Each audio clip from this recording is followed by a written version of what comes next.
আসসালামু আলাইকুম রহমতুল্লাহি ওয়া বারাকাতু। আপনারা দেখছেন টপ সোলার আর আমি নাজমুল আপনাদের মাঝে কথা বলতেছি। আমি বলেছিলাম এটা ব্যবহারের পর এটার ফুল রিভিউ নিয়ে আপনাদের মাঝে হাজির হব। তো এটা আজকে আমি লোড টেস্ট করে দেখাবো, যেহেতু এখন রোদের পরিমাণ একেবারেই নাই। আমি যদি বাইরের সাইডটা একটু দেখাবো আপনাদেরকে তাহলে বুঝতে পারবেন। তো এটার পরিপূর্ণ একটা ভিডিও, লোড টেস্ট ভিডিও আমি আমার নাজমুল 2431 ইউটিউব চ্যানেলে পোস্ট করেছি। আপনারা চাইলে ওইখান থেকে দেখে আসতে পারেন।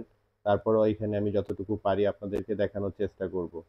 আমরা যেহেতু সবসময় ব্যস্ত থাকি, রোদের সাথে আসলে পাল্লা দিয়ে পেরে ওঠা যায় না।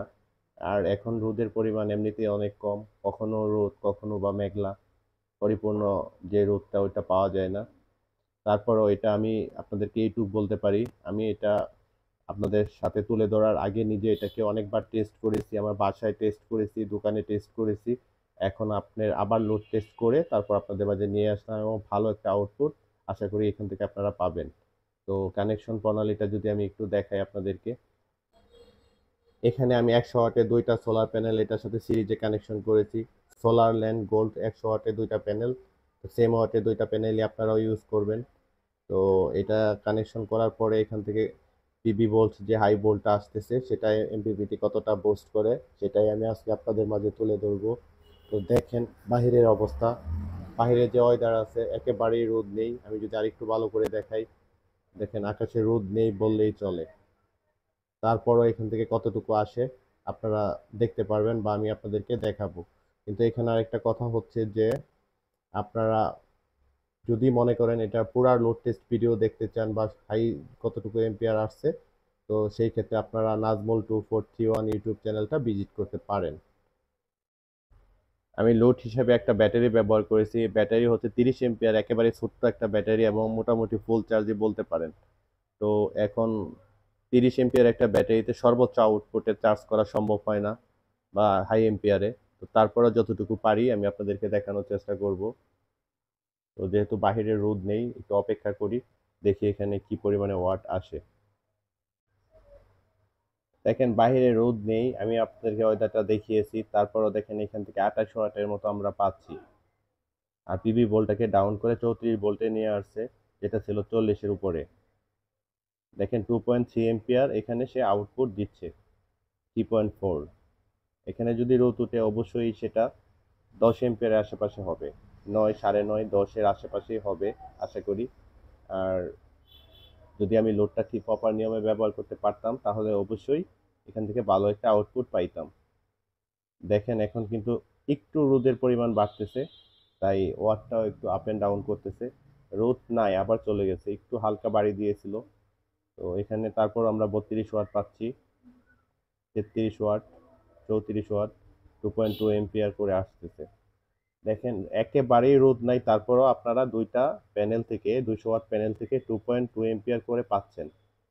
এটার মধ্যে আমি সাজেস্ট করব সব সময় যে দুইটা 12 ভোল্টের প্যানেল যদি ব্যবহার করেন, দুইটা প্যানেল এটার সাথে কানেক্ট করেন সিরিজে।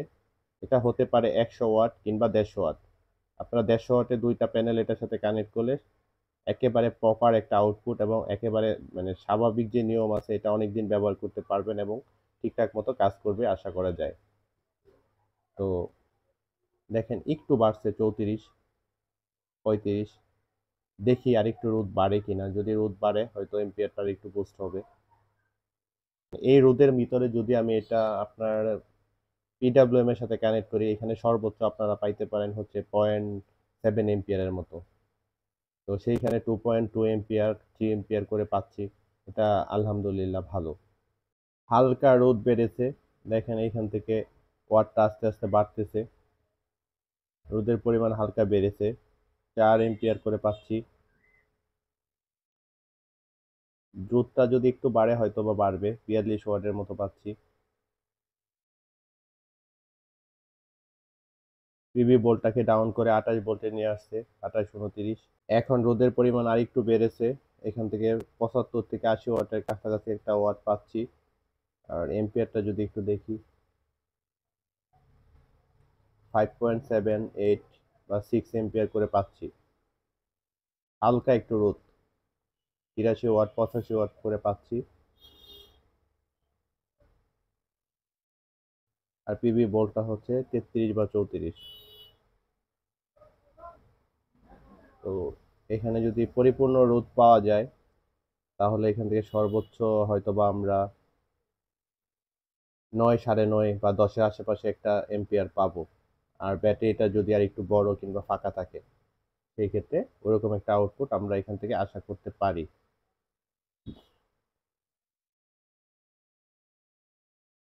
82 ওয়াট পাচ্ছি 200 ওয়াট থেকে, 83 ওয়াট, যেটা যথেষ্ট পরিমাণে ভালো বলতে পারি।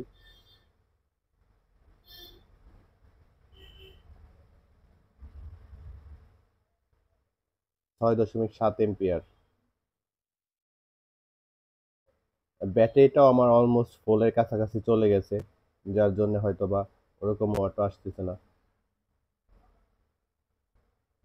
13.8-এ চলে গেছে ব্যাটারি ভোল্ট। 6.3 পাচ্ছি এম্পিয়ার।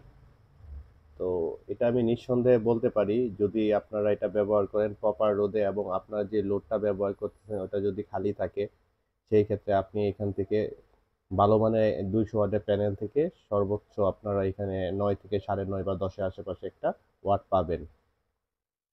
7 এম্পিয়ারে চলে গেছে।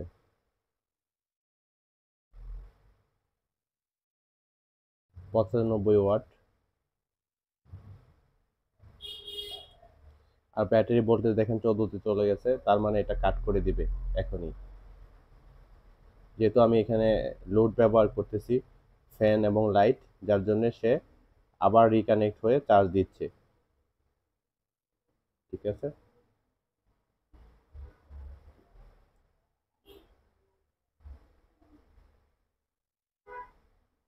তো এরকম যদি আপনি ধরেন যে সবকিছু যদি একুরেট হয়, এখানে 10 বা 9.5 বা 10-এর আশেপাশে একটা এম্পিয়ার পাবেন, যেটা নিঃসন্দেহে বলা যায় এরকম প্রাইস পয়েন্টের একটা কন্ট্রোলারের মধ্যে বেস্ট আউটপুট। আর এটা প্রাইসটা বলা হয়নি, এটা প্রাইসটা পড়বে হচ্ছে 3700 টাকা। 3700 টাকার বিনিময়ে এই প্রোডাক্টটা আমার কাছ থেকে নিতে পারবেন। এটা আমি অনেকদিন 2-3 দিন নিজে পরীক্ষা করে দেখে তারপর আমি আপনাদের মাঝে ভিডিও আকারে নিয়ে আসলাম। তো যারা মূলত এই টাইপের প্রোডাক্টগুলো খুঁজতেছেন তারা নিঃসন্দেহে আমার সাথে যোগাযোগ করতে পারেন। আর এটা প্রপার নিয়মে ব্যবহার করলে আশা করি অনেকদিন ব্যবহার করতে পারবেন।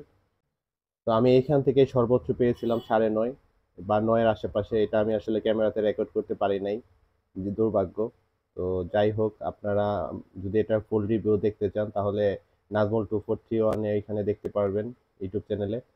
আর এই প্রোডাক্টটা যাদের প্রয়োজন হয় দ্রুত স্ক্রিনে দেওয়া নাম্বারে যোগাযোগ করবেন। তো আপনারা বরাবরই জেনে থাকেন আমি পরীক্ষা করে প্রোডাক্টগুলো সেল করি, আর এই প্রোডাক্টগুলো অবশ্যই ভালো কাজ করবে। তো ধন্যবাদ, সবাই ভালো থাকবেন। কথা হবে পরবর্তী ভিডিওতে। আল্লাহ হাফেজ। চ্যানেলটাকে সাবস্ক্রাইব করে রাখবেন অবশ্যই।